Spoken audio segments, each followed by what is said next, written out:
প্রশাসন, CBI, supreme court, আমরা তো সদর্থক ভূমিকাই চেয়েছিলাম। আমরা তো দেখতেই চেয়েছিলাম যে সেদিন কি ঘটেছিল, এইটুকু তো প্রশ্ন আছে আমাদের কাছে। আমাদের কাছে তো অন্য কোনো হাতিগোড়া আমরা প্রশ্ন চাইনি। আমরা চেয়েছিলাম সত্যের একটু কাছাকাছি পৌঁছতে। তাহলে সেই জায়গা থেকে এত বিরুদ্ধাচরণ কেন, এত বিরুদ্ধতা কেন?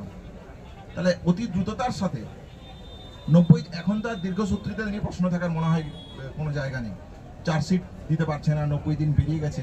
অতি দ্রুততার সাথে ন্যায় বিচারের পথে সবাই এগিয়ে আসুক, এই আহ্বান রাখি। যে ঘটনাগুলো দেখেছি, যে বিচার হয়েছে, আমরা তাকে ওয়েলকাম জানিয়েছি। কারণ বিচার ব্যবস্থাই একটা রাজ্য ব্যবস্থা, একটা রাষ্ট্র ব্যবস্থার প্রধান এবং প্রধান প্রতিচ্ছবি। সেক্ষেত্রে আমরা অন্য যেখানে যা বিচার হয়েছে সেটা আমরা ওয়েলকাম জানিয়েছি। যেমনভাবে পুলিশ প্রশাসনকে, যেমনভাবে আইনি কোর্ট আদালতকে আমরা রেসপেক্ট করেছি এবং ওয়েলকাম জানিয়েছি।